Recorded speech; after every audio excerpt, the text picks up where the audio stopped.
was wondering who was first in the car this morning to come to church.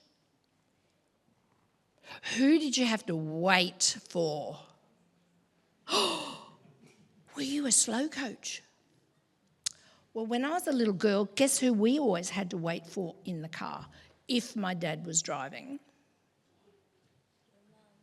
Mum, that's right, because she always had to do that last little minute thing in the kitchen, and then she had to grab all the food if we were going down to Melbourne, because I grew up in Victoria, and we had a 3-hour drive to Melbourne, and she would take some food and we'd go down to see her parents and have a party.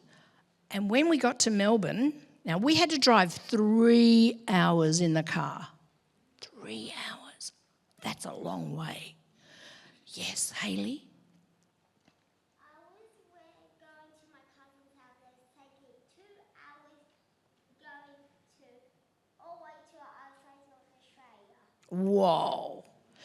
Anyway, we would get to Melbourne and my father was like, we're leaving at 3 o'clock in the afternoon. We've got a 3-hour drive home. I don't want to drive home in the dark.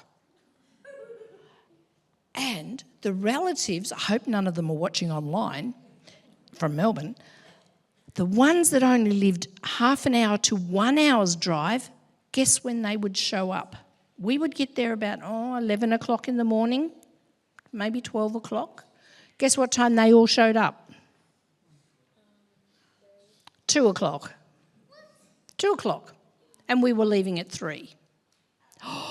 Do you think my dad was pleased? No, he wasn't. He hated it. And he would grumble all the way home. And waiting isn't fun.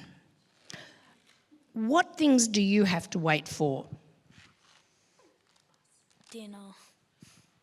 Dinner. Mum, come on, this child's starving. Do you have to wait for a school bus? Yes. And does that take a long time? Not really. You're at school? You go to school? Do you wait for lunch?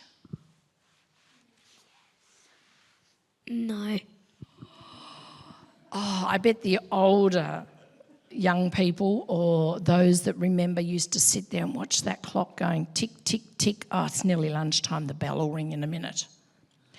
Anyway, there's a story in the Bible about waiting. And Jesus tells us in Matthew 25, verse 13, keep watch because you know not the day or the hour when I will return. And the story is about 10 lovely ladies who were waiting for the bridegroom, being Jesus. And do you remember this story? They had lamps, but we'll call them torches. They had torches and some had spare batteries. 5 had spare batteries and 5 didn't. And the bridegroom was late coming. And guess what happened to some of the batteries, some of the torches? Went out. And so when it was announced that the bridegroom was coming, when Jesus is coming, they went and they said, give me some of your batteries. And they go, no, because we'll run out. You have to go to the shops and buy them. And when the bridegroom came, the 5 that were ready, that had lots of batteries, they went into the feast. But the 5 that had to go to the shops and buy batteries, when they got to the feast and knocked on the door, the man at the door said, go away, we don't know you. And that's what happens when we've got to be ready all the time because we don't know when Jesus is coming back for us. We have to be ready and waiting for him. And sometimes, when I was a little girl like you, I thought, Jesus will come before I'm a grandmother. Well, now I'm a nana and Jesus still hasn't come. But we still have to wait and be ready. And in Matthew 24, it says, no one knows. Do you think the angels know when Jesus is coming or God is coming back? Does Jesus know? No. It says, nor the Son. So who's the Son? Jesus. But only the Father, God the Father, only knows when he's going to return. So in the meantime, we have to be waiting and be ready for his return.